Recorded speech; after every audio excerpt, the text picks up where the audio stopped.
Primero vamos a entrar en el control administrativo, que como les dije, es el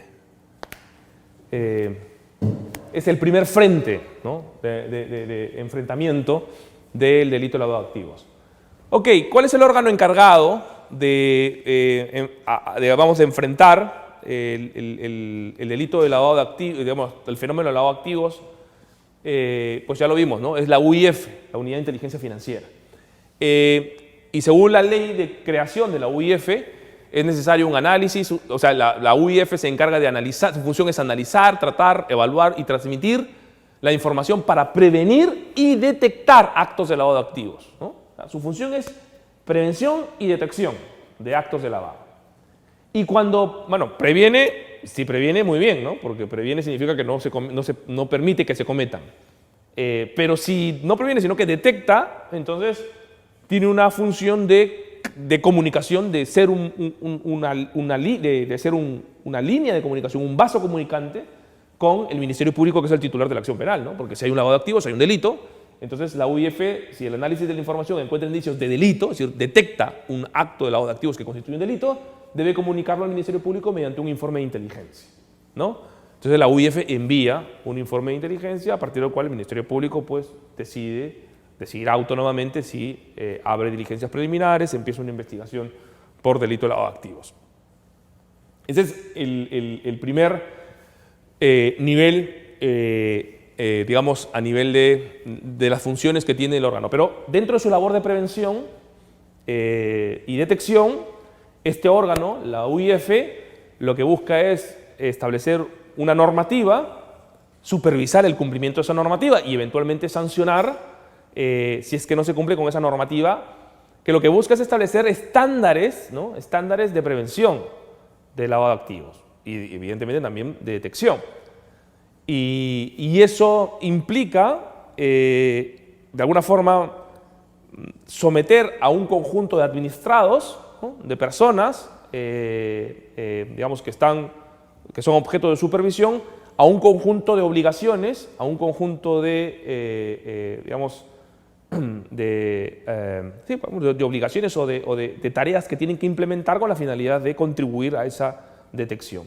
Entonces, la UIF no lo hace eso solo. Es decir, la UIF no es que va por ahí buscando información, ¿no?, un poco pues a tientas y barrancas, ¿no?, sino que la UIF ha utilizado, como en todo el mundo, la incorporación del particular como, digamos, mecanismo también para poder obtener la información. Es decir, no se trata de la típica función administrativa encargada exclusivamente a un órgano administrativo que es el que se encarga de realizar la actuación correspondiente, en este caso detectar, prevenir y detectar lavado de activos de alguna forma, sino que incorpora a los particulares, ¿no?, o incorpora a otros organismos públicos en esa labor de prevención y detección, que es lo que ha sido muy cuestionado. O sea, a nivel político criminal se ha cuestionado, por ejemplo, el que digan, oye, ¿por qué tú, Estado, si yo ya tributo, te pago para que tú hagas lo que tienes que hacer, me tienes que obligar a mí a incorporar sistemas de prevención, comunicarte un montón de cosas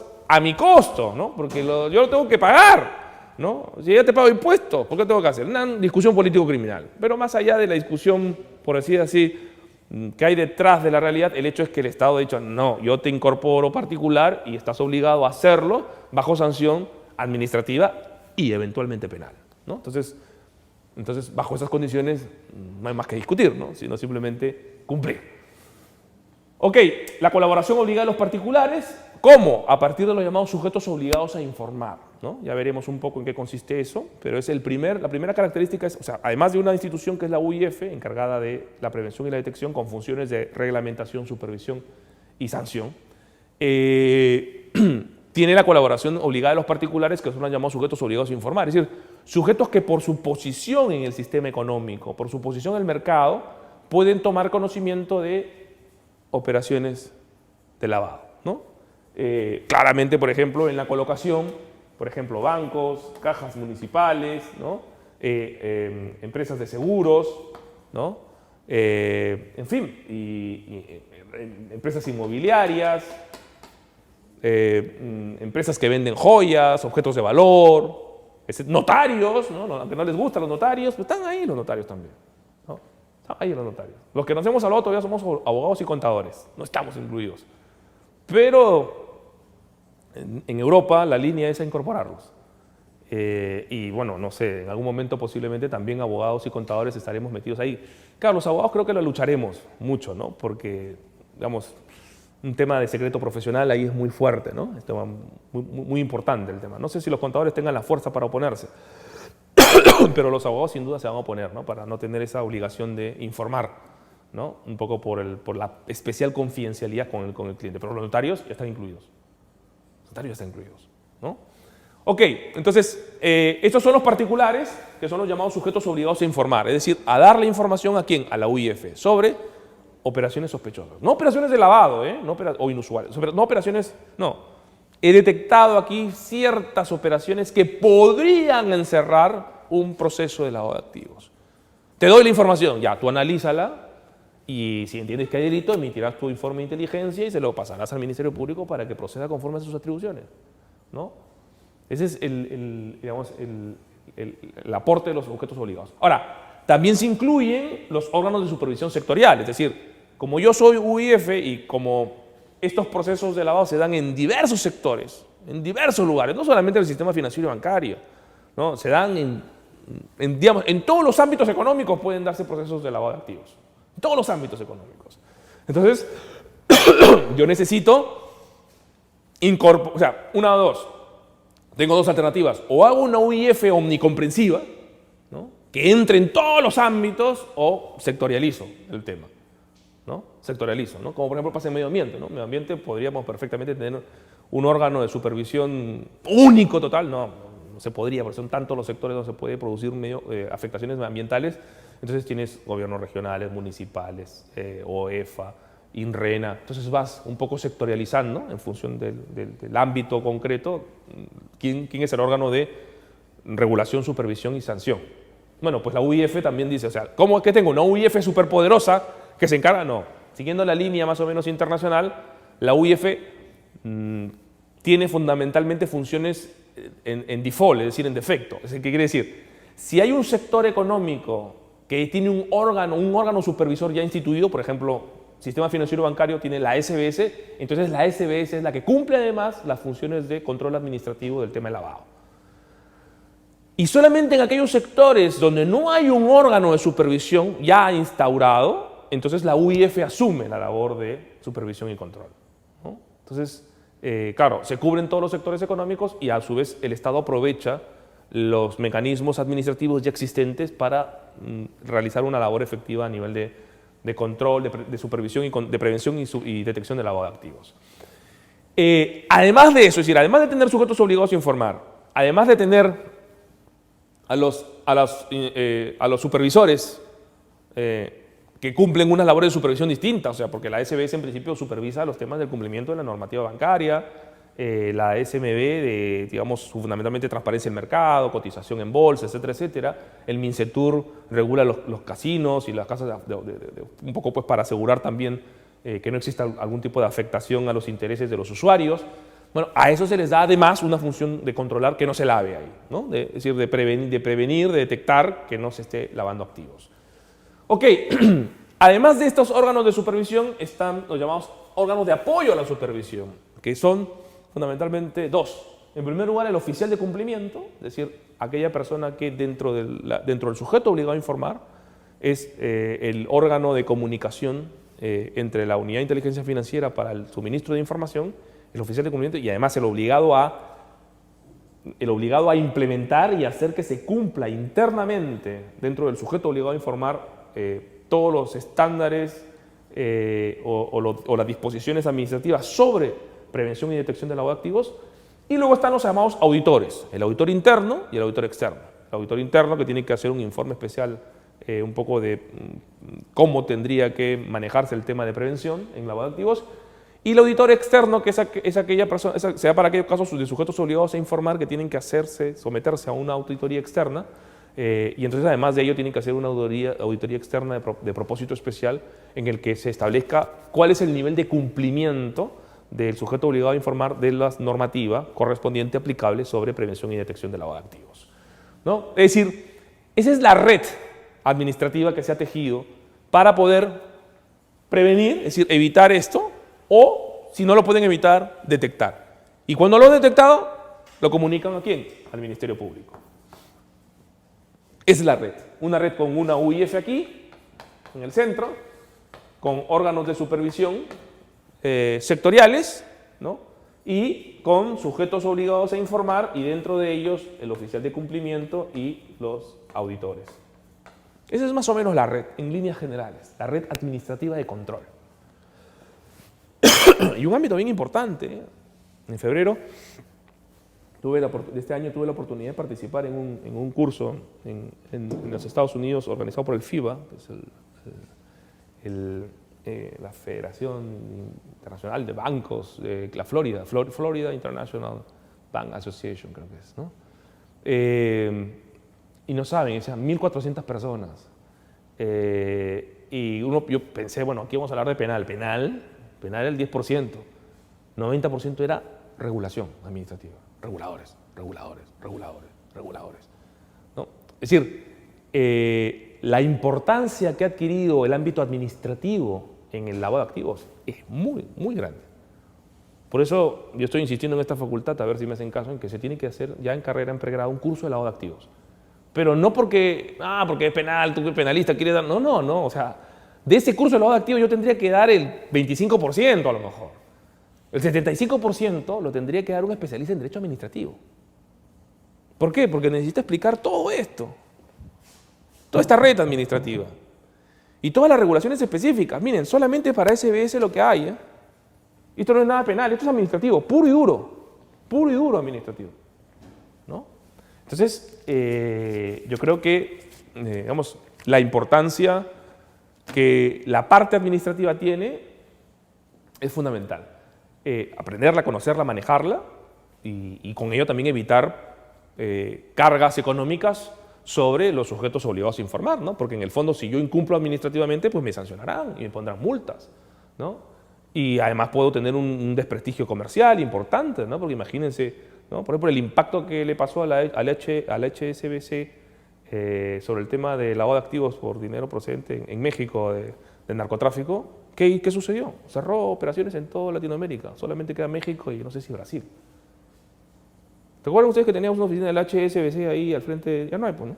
Ahora que es GMC, una cosa así, creo que son colombianos. O sea, el impacto que te produce, el que te sometan a un procedimiento administrativo, ya penal ya ni te digo, administrativo, y en el que detecten que por tus bancos han pasado dinero sucio. O sea, ya el propio prestigio comercial resulta fuertemente impactado, ¿no? Entonces, a nivel administrativo es importante mantenerse en la línea de los estándares que exige los distintos supervisores, la UIF, sobre cuáles, digamos, cuando estamos frente a un sujeto que realmente se preocupa por evitar que se lave dinero en su ámbito de acción, y en todo caso, si se lava, porque evidentemente yo no lo puedo evitar, lo detecto y lo informo. Entonces tu imagen, ¿no? Queda bien, ¿no? Imagínate qué seriedad de banco, ¿no? Qué seriedad de notario, qué seriedad de casa de juego y apuesta, ¿no? Porque eso es finalmente a lo que se quiere llegar, ¿no? Ok, entrando ya propiamente en los detalles del control administrativo, vamos a entrar en los particulares, en los sujetos obligados a informar. Y esta es una esquematización que yo personalmente he hecho, quizás no tan cierta, no tan exacta, pero creo que permite un poco entender los niveles de vinculación del particular con el sistema administrativo de control de lavado. En primer lugar, están los llamados sujetos obligados a informar de manera amplia, lo que yo denomino de manera amplia, que tienen que proporcionar de manera amplia información relevante para prevención y análisis de actos de lavado de activos. Estos sujetos están obligados a incorporar lo que es un sistema de cumplimiento, lo que se conoce con el término de compliance, ¿no? Y específicamente en lavado de activos es el AML compliance o AML compliance, que quiere decir Anti-Money Laundering Compliance, ¿no? Compliance, o sea, un programa de cumplimiento para evitar o anti-lavado de activos, ¿no? Ese es el primer grupo de obligados, de empresas obligadas a informar. Es decir, no solamente yo tengo que decir, oye, hay una operación acá que supera los $10.000 y ya está, ¿no? Te la informo, ¿no? yo tengo que implementar un sistema de prevención, un sistema enfocado en los riesgos de lavado de mis actividades, de las actividades que yo realizo.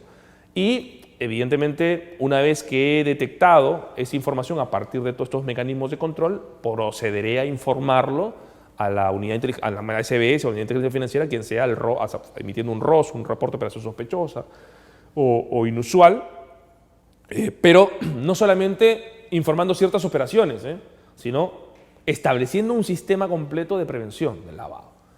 Muy complejo, no voy a entrar en los detalles, pero es un proceso importante. Tiene que haber primero una decisión del directorio y gerencia de implementar un programa de cumplimiento en lavado de activos.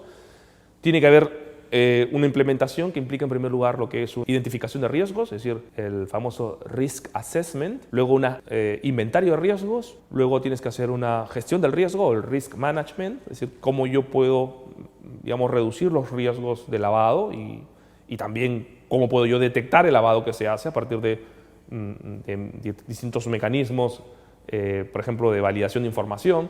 Por ejemplo, en el ámbito de los bancos, esto es importante, está muy vinculado a todo el tema de la identificación del cliente, verificación de identidad, supuestos en los que tengo que intensificar el conocimiento del cliente, por ejemplo, cuando se trata de los famosos PEP o las personas políticamente expuestas, o determinados clientes que no tienen, digamos, residencia en el país. Tengo que incluso no solamente identificar a mi cliente, sino también a quién es el beneficiario final de la operación, ¿no? Es decir, en el caso, por ejemplo, de personas jurídicas, también tener una idea sobre las personas propietarias, directivos, que me permitan de alguna forma saber un poco, conocer un poco este cliente, qué hace, a qué se dedica y poder a partir de ello detectar cuando una operación es sospechosa o inusual. O sea, hay toda una labor de, digamos, de gestión de los riesgos, de identificar dónde están mis riesgos y de gestionarlos.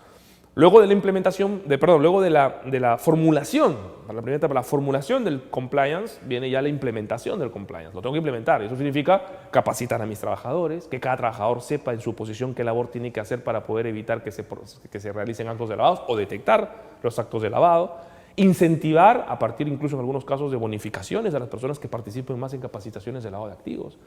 Documentar, ¿no? Documentar el propio programa de cumplimiento de forma que sea accesible, por ejemplo, online, que pueda cualquier trabajador acceder al programa de cumplimiento, a los códigos de conducta, a los protocolos de actuación, o sea, que tenga incluso un hotline con el oficial de cumplimiento, es decir, tengan una línea abierta para poder pedir constantemente, oye, ¿qué tengo que hacer frente a esa situación? Y entonces se le pueda finalmente informar, es decir, una implementación efectiva, que no solamente sea una formulación, un compliance para la vitrina, ¿no? Como dicen los americanos, el window dressing program, ¿no? Compliance, ¿no? O sea, no es un programa para decorar la vitrina, ¿no? Mira, tengo compliance, aquí está, ¿no? Sino que realmente sea un compliance implementado, ¿no? De prevención de lavado de activos, que está metido, que cada trabajador sabe lo que tiene que hacer, que tiene interiorizado el conjunto de obligaciones que tiene que realizar para poder impedir que se lave el lavado, que se realicen actos de lavado.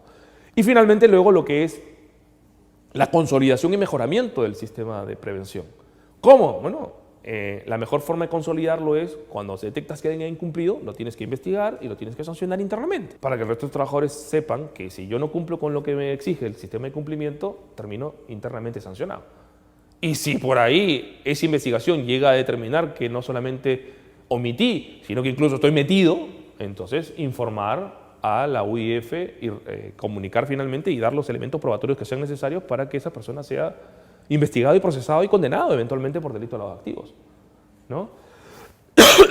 O sea, el compliance no solamente es el sistema de prevención del lavado no solamente sirve para prevenir, es decir, no solamente sirve para que no se cometan actos de lavado dentro de tu organización, sino que si es que se cometen, ¿no? Si es que se cometen, los puedas detectar y puedas informar. Y eso va a ser la mejor posición que puedes tener frente a un acto de lavado. Es decir, ¿cómo será de que yo no estoy implicado en este tema que yo mismo soy el que le informo, ¿no? Y si tengo un trabajador que está metido, pues lo tendré que también reportar, ¿no? Entonces eso es, digamos, sumamente importante, ¿no?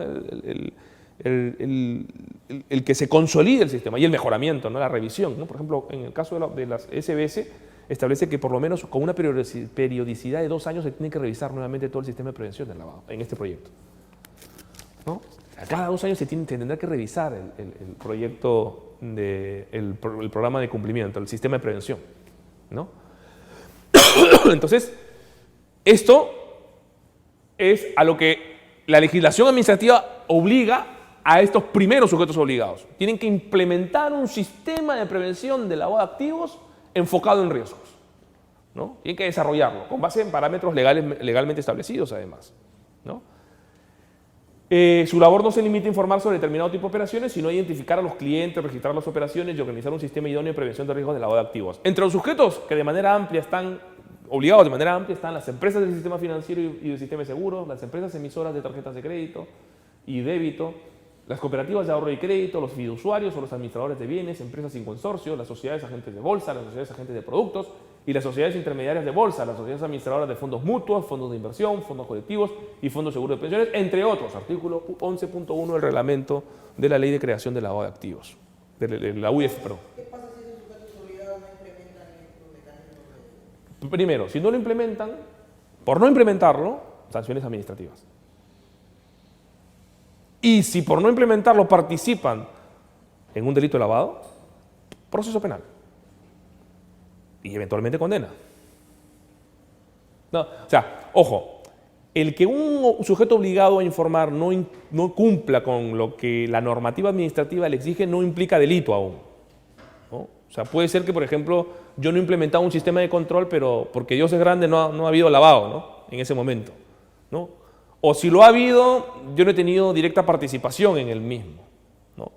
Claro, que es otra gran discusión, en algunos países, ¿no? En algunos países como en Chile y en España, y en Alemania también, el lavado se castiga también a título culposo. Hay delitos culposos. En el Perú se dice que es doloso, yo sostengo que también cabe la culpa, ¿eh? Ya lo veremos. Pero no es posición minoritaria, es posición unitaria, porque el único que lo ha dicho soy yo y nadie más, nadie me ha seguido. Pero yo sostengo, creo que razonablemente, que el delito, o sea, la forma en la que está tipificado el delito de lavado de activos incluye también supuestos de culpa grave. Cuando dice debía presumir. Porque dice, no, eso es dolo eventual. Un momento, si el dolo eventual se castiga en todos los delitos simplemente sin decir debía presumir, ¿por qué cuando pongo debía presumir tengo que incluir algo distinto a lo que ya se castiga con la formulación normal de los otros delitos, ¿no? Digamos que esa fórmula la tiene la legislación española. Sí, en España, en Alemania, en Chile, por poner 3 ejemplos muy concretos, se sanciona expresamente la conducta culposa. Claro, ahí ya, si tú no implementas tu sistema de prevención y si tienes la mala suerte de que se comete un acto de lavado, entras con pies y cabezas en un proceso penal por delito de lavado de activos a título culposo, sin duda, porque no has cumplido con un deber de cuidado impuesto administrativamente, que es implementar un sistema de prevención, ¿no? Pero en un sistema en el que solo se reprime lo doloso, no bastaría simplemente el incumplimiento de los deberes administrativamente establecidos, sino que además tendrías que tener conocimiento cierto o probable de que se estaba realizando una operación de lavado, ¿no? Pero administrativamente te cae. O sea, si viene el órgano supervisor, viene la UIF y detecta que no tienes nada de lo que la ley te exige, multas, ¿no? De hecho, en la SBS, en la 838, si no me equivoco, me olvido siempre el nombre, sí, la 838-2008, que es la actual, la vigente a nivel del sistema financiero bancario, establece, ¿no?, todo un conjunto de infracciones y multas. Y establecen las infracciones como no implementar los sistemas de prevención, no implementar lo que la normativa y los reglamentos en materia de lavado de activos imponen. O sea, hay sanciones tipificadas y sancionadas, y sancionables. Ese es el primer grupo de sujetos obligados. El segundo grupo de sujetos obligados a informar son los sujetos que están obligados a informar fundamentalmente determinado tipo de operaciones. Es decir, no están obligados a implementar un sistema de prevención, ¿no?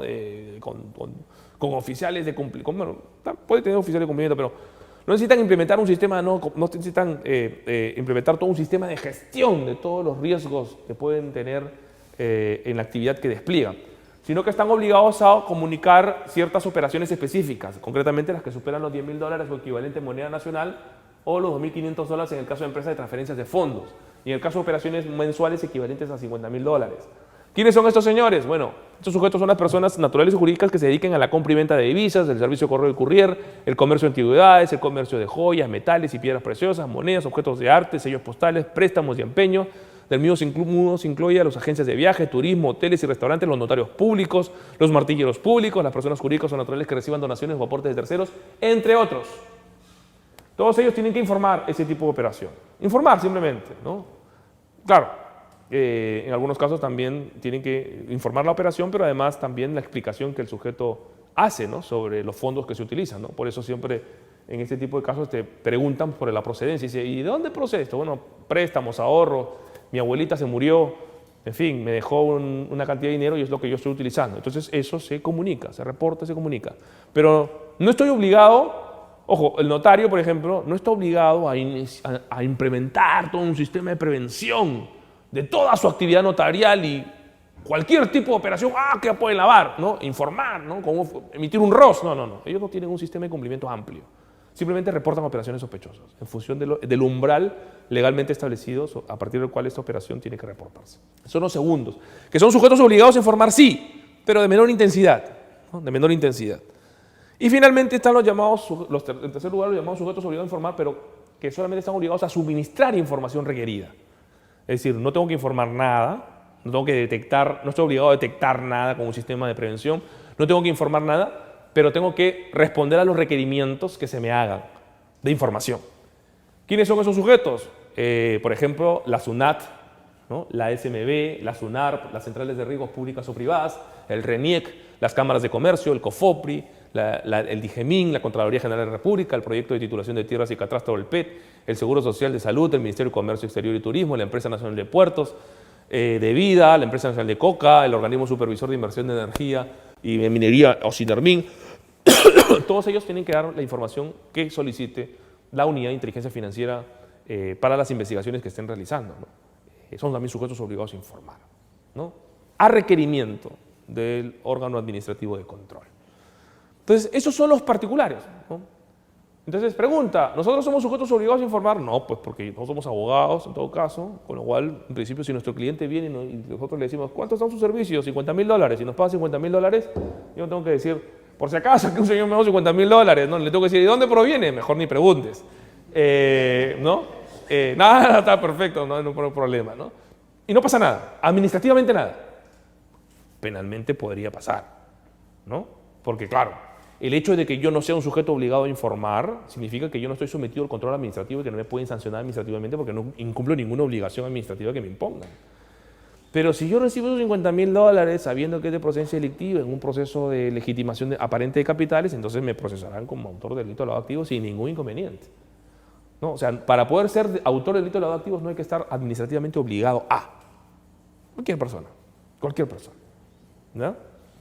Ok, pero esos son los particulares sometidos a control administrativo. Órganos supervisores, que es el segundo punto importante de el control administrativo. Los órganos supervisores ejercen funciones de control sobre los sujetos obligados, ¿no? Entonces, todo este universo de sujetos obligados están sometidos a unos organismos de control. Están sometidos a su control en relación a la obligación a informar, ¿no?, el cumplimiento de las normas de prevención y detección del lavado de activos, ¿no? O sea, ¿ha cumplido usted con lo que dispone la normativa, con las reglamentaciones, con la ley de creación, con lo que dice la ley de creación de la UIF? Sí, se ha cumplido, se muestran, se hacen inspecciones, se determinan incumplimientos y en todo caso, pues, si es que se determinan los incumplimientos, se imponen sanciones. Pueden expedir incluso normas sectoriales, o sea, los organismos supervisores, como lo demuestra la SBS, que es un organismo supervisor para los sujetos obligados a informar del sistema financiero bancario, pueden expedir incluso normas sectoriales para regular la forma en la que estos sujetos obligados a informar tienen que incorporar los sistemas de prevención de lavado, ¿no? Y esta regulación sectorial puede establecer también sanciones administrativas en caso de incumplimiento, ¿no? Órganos, por ejemplo, son la SBS, la SMB, el CIMINCETUR, entre otros. La competencia de cada órgano de supervisión se determina en función de los sectores en los que ejercen supervisión y en el caso en el que no exista un órgano de supervisión, quien asume la supervisión es la UIF. Órganos de apoyo, finalmente. El tercer pilar, ¿no?, el trípode, así como en el que nos están filmando, el trípode, ¿no?, del sistema, de la red de control administrativo es sujetos obligados a informar, órganos de supervisión y los órganos de apoyo a la supervisión. que como nos hemos adelantado son dos. Por un lado, el oficial de cumplimiento, que tiene una posición a la que podríamos llamar bifronte, ¿no? Tiene una posición de cara a la organización a la que pertenece, ¿no? Porque él es el encargado de implementar el sistema de prevención, de incluso informar a la dirección sobre cómo se está desarrollando el sistema de prevención semestralmente, de lavado de activos. Tiene el deber incluso de conseguir o detectar los aspectos que funcionan defectuosamente y en su momento también actualizar y rectificar, ¿no? De cara internamente hacia la organización tiene una primera posición, pero luego tiene una posición que es finalmente el que tiene la relación directa con los órganos de supervisión sobre todo lo que tiene que ver con la prevención y detección del lavado de activos, ¿no? Y por esa razón, en ese frente hacia la administración, el oficial de cumplimiento está obligado a emitir un informe semestral sobre el funcionamiento y el nivel de cumplimiento del sistema de detección del lavado de activos por el sujeto obligado. Y este informe debe ser puesto en conocimiento también del presidente del directorio, así como de la UIF y del órgano de supervisión correspondiente, ¿no? Entonces, emite información sobre hasta qué punto el sujeto obligado a informar está, ¿no?, alcanzando o incorporando las normas de prevención y detección del lavado de activos. Además del oficial de cumplimiento, están los auditores, interna o externa. La interna tiene que emitir un plan de auditoría especial del programa de prevención del lavado de activos orientado a mejorar el sistema de control interno, ¿no? Es su obligación.